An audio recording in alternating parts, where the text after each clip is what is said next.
Sveiki, tai antra dalis iš mūsų pasakojimo, kaip vyko mūsų paskutinis reisas,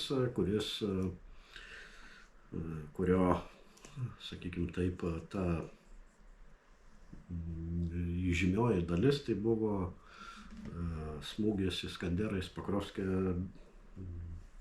birželio 24 dieną. Pirmą dalį užbaigėme tuo, kad mes sustojame nakvynėje Lvive. Čia aš primenu, arba tiem, kurie nematė, tai pagrįžkite ir pasižiūrėkite. Tai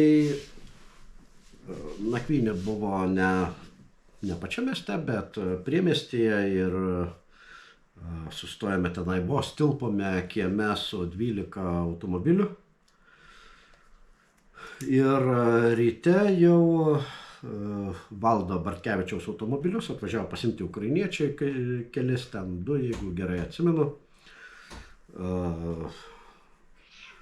Ir gavome tada kvietimą, iš tikrųjų, kas buvo kelionės metu mūsų grupiai bent jau nežinoma, atvykti į Užgorodą, toks miestas Ukrainoje, Užkarpatėje, į labdaringą koncertą, kurį rengė grupė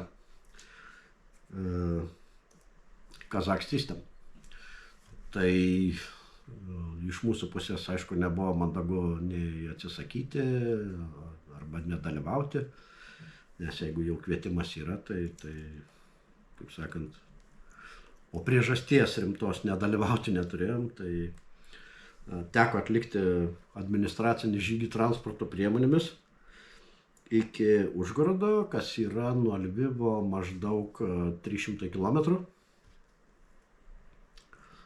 Ir vakare 7 val. Buvo labdaringas koncertas, kurio metu grupė ukrainiečių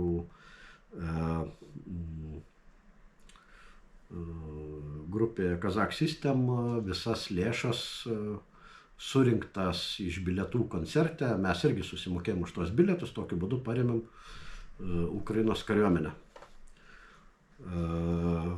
Grupė Kazakh System už visas surinktas lėšas perka dronus ir perduoda Ukrainos kariuomenės padaliniams. Tai čia gal turėčiau paminėti dar tokį Ukrainos karinį padalinį kaip Edelveisas, kuris atsirado būtent šito karo metu, iki karo jo nebuvo. Ir dėl šito karinio padalinio jo atsiradimo metu buvo kilęs didelis šaršalas, kurį rusai panaudojo propagandai, sakydami, kad Antro pasaulinio karo metu, žiūrėkit, buvo ir vokiečių toks karinis padalinys Edelveisas.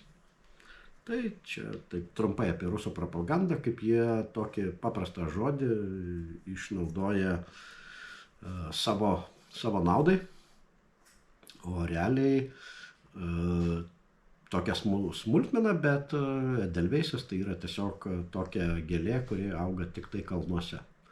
O Užkarpatės regionas Ukrainoje garsėja kalvotomis vietovėmis, tarpekliais, labai gražiais vaizdais.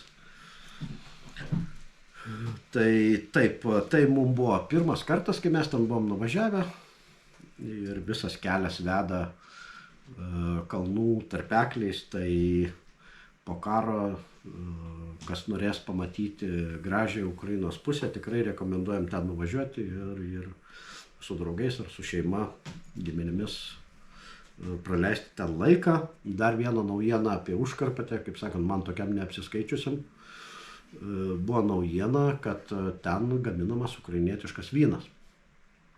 Tai tiek žinių iš mūsų kelionės į Užkarpatę. Po koncerto mes tenai pernakvojom tiesiog per BNB išsinuomotame bute ir iš ryto jau važiavome ten toliau, kur ir planavome važiuoti, tai yra į Kijevą.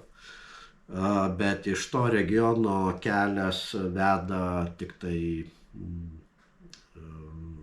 toks normalus kelias, tik tai vienas. tai mums reikėjo grįžti į Lvivo regioną ir pro Lvivą vėl tada jau važiuoti į Kijevą, kas bendroji sumoje tą dieną sudarė 800 kilometrų. Tai tokį atstumą važiuojant, visiškai natūralu, kad jau vakare atvažiavę į Kijevą niekas nieko jau tą vakarą nenorėjo. Buvo pavargę po kelionės ir tiek apie šitą dieną, kas iš tikrųjų buvo trečioji kelionės diena. Čia mes perinam prie ketvirtosios dienos. Tai mes ne visada sustojame Kijeve nakvynės, nebent tais atvejais, kai turime kažkokių tai reikalų dėl ateities. Čia privalau paminėti, kad tenai turime labai gerus draugus, ukrainiečius, tai yra Gulnara Poželienė ir Algis. Tai yra lietuvis ir ukrainietė susituokę, kurie gyvena Kijeve, jie mums iš tikrųjų, jie taip pat turi savo paramos fondą ir čia turiu padėkoti, pagirti ir, kaip sakant, nusimti kepurę ir nusilenkti, nes jie šiuo metu taip pat Ukraina paskelbė akciją, kurios metu planuoja surinkti 5000 eurų arba jeigu grivnomis ekvivalentas būtų 250 000 grivnų sunkiai sužeistam Richardui. Kadangi jau čia daėjom iki to punkto, aš turiu paminėti, kad mes irgi rašom, kad Richardui, protezui, visa kita, bet iš tikrųjų tos lėšos, kurios renkamos, jos nebus 100% tik tai protezui, bet jūs tikriausiai suprantat, kad žmogus, kai netenka vienos kojos, tai jo gyvenimas apsiverčia arba apsisuka 180 laipsnių ir jis laikinai bus nedarbingas, o tas laikinai, taip labai lengvai skamba, tas laikinai gali trukti pusę metų ir gali trukti metus. Ir žmogus turi vaikus, kurie grubiai tariant, šeimai reikia valgyti, visą kitą, o jis bus nedarbingas. Arba, kitaip tariant, pajamos, kurios buvo galbūt šeimos suplanuotos, normalios, jos tiesiog dingsta. Tai dalis lėšų natūralu, kad bus tiesiog išleistos administraciniam ūkiniam reikmėm, bet tai čia jau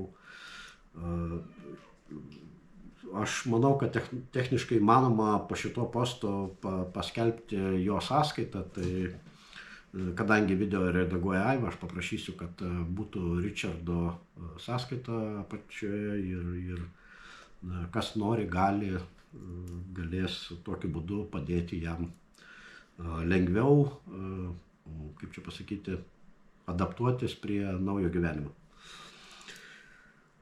Tai sekančią dieną Kijeve mes turėjom keletą rimtų susitikimų, kadangi tie žmonės dirba tokiose institucijose, kurių aš nelabai galiu minėti, tai tiesiog toks faktas.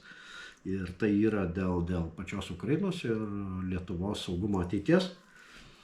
Ir buvom taip pat susitikę su visiems, kas žiūrėjo ankstesnius video, žino, kad yra toks Maksas, kuris Ukrainoje turi dronų dirbtuves, tai jie ne tik tai gamina dronus, bet ir nupirktus dronus suprogramuoja pagal Ukrainos karių poreikius.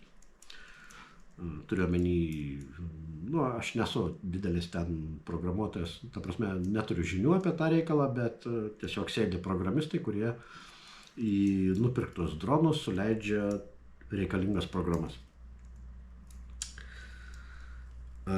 Kijeve tą patį vakarą, apie kurį dabar kalbu, turiu omeny 4 reiso dieną, mes atsisveikinom su visa grupe. Priminsiu, kad mes važiavom su Valdu Bartkevičium, su Pavelu Kovtūnec.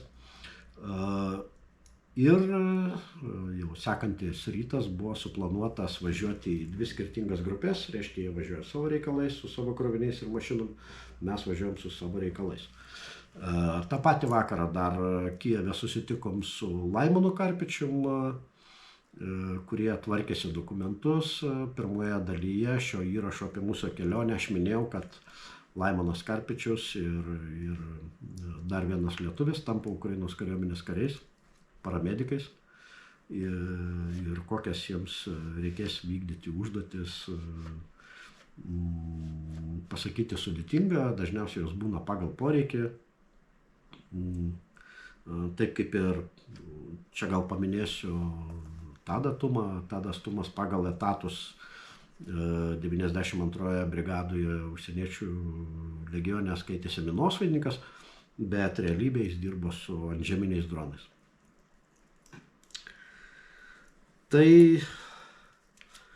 5 dienos rytą mes išvykstam link Sumo, į Sumų regioną, kur privalome susitikti su artilerija, kuriai turime krovinį. Krovinį sudarė įvairūs dalykai, nuo medicinos iki dronų, kuriuos padovanojo Žilvinas Svitojus. Tai Ukrainos artileristam tai buvo staigmena. Ačiū Žilvinui labai už tai. Jie buvo nustebę, nes realiai mes asmeniškai turiuomenį, ne tai kad asmeniškai, bet VŠI iki pergalės tuo metu lėšų dronų įsigijimui neturėjo. Turiuomenį artilerijos batalionui.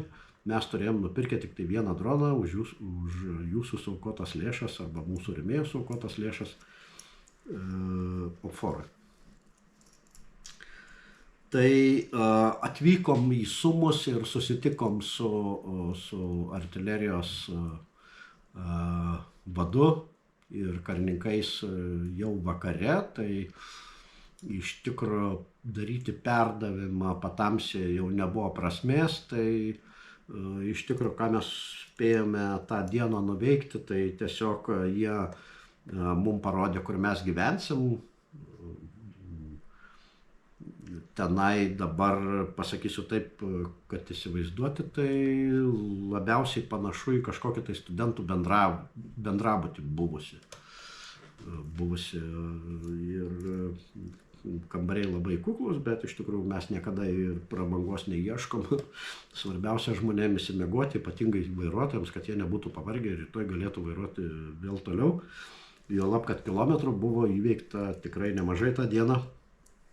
Ir tos dienos vakare mes tiesiog susėdom, pasikalbėjom, kaip jiems sekasi nuo mūsų praeito, kas naujo.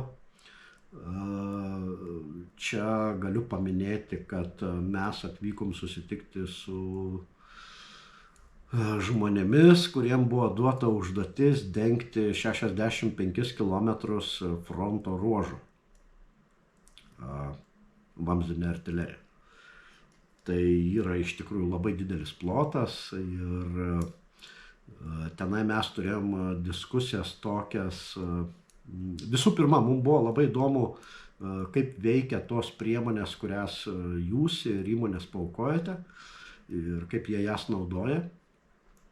Tai iš tikrųjų už jūsų suaukotus pinigėlius ir pinigus ir priemonės įmonė, tai buvo įrengta labai, aš skaitau, kad pakankamai moderni vadavietė su oro stebėjimo sistema,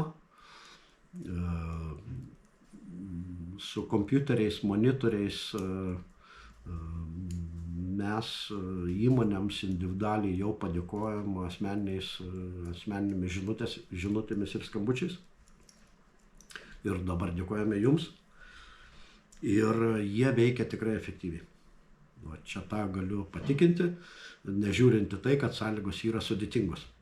Taip pat sutarėme dėl ateities projektų, kuriuos dabar darome ir priemonės, kurias vešime jiems ateityje. Tai vienas tokių rimčiausių prašymų arba, kaip jie įvardino, prioritetas yra vadinamos energijos stotys, kurios visuomenėje žinomos tokiais pavadinimais kaip Blujėti ir įvairiausios kitokios.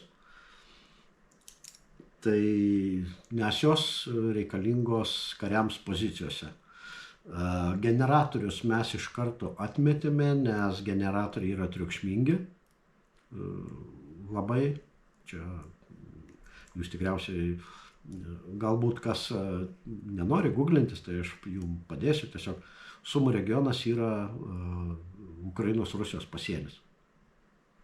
Tai kadangi ten iš Rusijos pusės atakos tiek dronais, tiek artilerija, tiek raketomis yra labai dažnos, tokie dalykai kaip žvalgybiniai bepiločiai įvairiausio tipo, orlanai ir lancetai skraido beveik be sustojimo, tai pozicijos, kurias aprūpina elektra generatoriais, būtų labai greitai aptiktos ir sunaikintos. Tai sprendimas vis dėlto buvo pirkti arba bandyti įsigyti, surinkti lėšas ir nuvežti jiems elektros stotis tokias. Tai tą patį vakarą mes pernakvoje, kitą dieną padarėme priemonių perdavimą. Čia turėčiau padėkoti Jonavos mieste paramą renkančiai Olesiai, kuri su Ukrainos moterimis, kurios yra pabėgėlės iš Ukrainos, pina tinklus, kurie reikalingi pozicijų maskuotai. Ir kariai buvo labai sujaudinti ir sužavėti, jiem tai buvo pirmas kartas, jie nežinojo, kad arba, kaip pasakyti, tai buvo pirmas kartas, kai atvežėm ukrainiečių pabėgėlių nupintus tinklus Ukrainos kariams. Taip pat buvo perduota labai daug medicininės įrangos jų medpunktui. Vienas iš dalykų, ką mes pamatėm, kad iš tikrųjų med evakuacijai, čia galbūt reikėtų pasakyti, kaip ir visuose kariniuose daliniuose, trūksta technikos. Tai greitoji pagalba pas juos yra vadinama, bazė yra gazelė, kaip jie vadina. Tai rusiškas automobilis. Truputį geresnis už vadinamą buchankę, bet nieko gero. Tai turime mintį, kad reikėtų jiem normalaus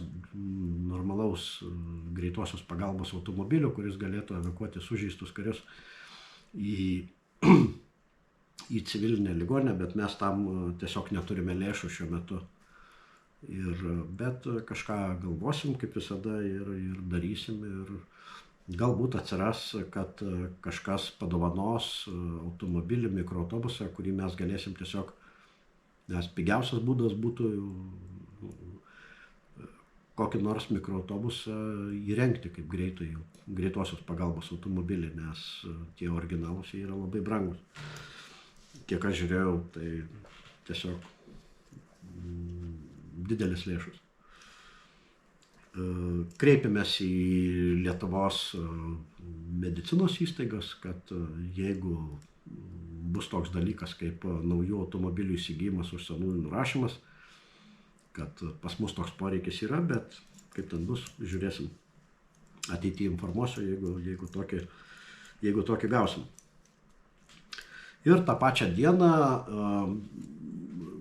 daiktus išsikrovėm ir priėmimo perdavimo aktus pasirašėm tą pačią dieną ir išvažiavom jau link Pakrovsko, kur turėjome susitikti, kur planas yra susitikti specialiosios paskirties padalinio FOR. Tačiau pakeliui mes privalėjome dar užvažiuoti į Charkovą, kur lietuviui žurnalistui Eldradui Butrimui Richardas Savickas turėjo paėmęs ir privalėjo perduoti šalmą ir šarvinę liemenę. Ką mes ir padarėme, ir nuo Charkovo jau mes važiavome link Pakrovsko. Ir pakeliui gavome 2 taškus. Tai pirmas taškas, kuriame mes nakvosim, nes mes supratom, kad tą pačią dieną mes perdavimą nespėsim padaryti, nes būsim pakankamai vėlai jau naktį. Tai nėra tinkamas metas lakstyti kažkur tai tenai naktį, ir naktį Ukrainoje aplamai labai pavojinga važinėti. Ir galiu pasakyti, kad tiek vasaros metu gerai, kad šviesusis dienos paros metas trunka ilgiau ir mes galime per dieną nuvažiuoti daugiau kilometrų. O žiemos metu, vėlyvo rudens, žiemos ir ankstyvo pavasario metu mes per parą galime nuvažiuoti mažiau kilometrų, nes mes tamsoje nevažinėjom. Paaiškinsiu kodėl, nes tiek dėl kelių labai prastos būklės, nes pramušti ratus ir sugadinti automobilio važiuoklę ten labai lengva, labai prasti keliai. Ir antras dalykas, kaip mes pripratę pas save Lietuvoje ir Europos Sąjungoje matyti dviratininkus ir pėsčiuosius vaikščiančius su atšvaitais arba prožektoriais, dėvinčius ryškiaspalvės liemenės. Ukrainoje šito dar nėra, jie prie to nepripratę. O mes nepripratę, kai iš tamsos išnyra tamsi žmogystė, kurią tu gali tiesiog netyčia nunešti. Tai nuo kelio mieste jie labai mėgsta perbėgti gatvę tamsoje, ne pėsčiųjų perėjoje arba neapšviestoje vietoje, tai vengdami galimų autoįvykių, žmonių sužeidimų, tai mes vengiame važinėti tamsiu paros metu. Tai tiek. Ir atvažiavus į nurodytą nakvynės vietą, mes buvom išskirstyti į 2 grupės, nes vienoje ten tiesiog buvo kažkokie tai apleisti vienkiemiai, žinot, kur, sakykime taip, vietiniai žmonės pabėga iš ten ir ten negyvena. Tai viena grupė nakvojo viename name, kita grupė kitame name. Ir iš ryto mes turėjome Sergejų, vairuotoją, kuriam buvo duota iš vado užduotis parodyti mums kelią jau į susitikimo ir iškrovimo tašką. Tai čia šitą pasakojimą apie mūsų kelionę noriu pabaigti, nes sekanti bus diena jau ta, kai iškrovimo metu Pakrovske mes gavome 2 smūgius raketomis Iskander. Ir sekanti serija bus platesnė ir išsamesnė, nes ten galėsime padiskutuoti ir apie mano matytus viešuosiuose tinkluose ir po žiniasklaidos komentarais įvairius dalykus, kaip viskas buvo ir galimus variantus, ar į mus specialiai taikėsi, ar mes tiesiog buvom atsitiktiniai taikiniai, tai visą tai pakalbėsime ilgesnėje dalyje, kuri užtruks tikrai ne pusę valandos. Tai ačiū Jums visiems, kad mane stebite, kvieskite savo draugus, pažįstamus. Ačiū už tai, kad mane remiate, labai esu Jums dėkingas. Ir kaip sakant, rašykite savo komentarus, rekomendacijas. Aš pasistengsiu juos visus atsižvelgti, arba jeigu užduosite ten klausimą, tai aš reguliariai nueinu į Patreonus ir pasižiūrėsiu, ir jeigu pamatysiu kokį nors Jūsų klausimą, būtinai pasistengsiu atsakyti pagal savo kompetenciją ir galimybės. Ačiū Jums.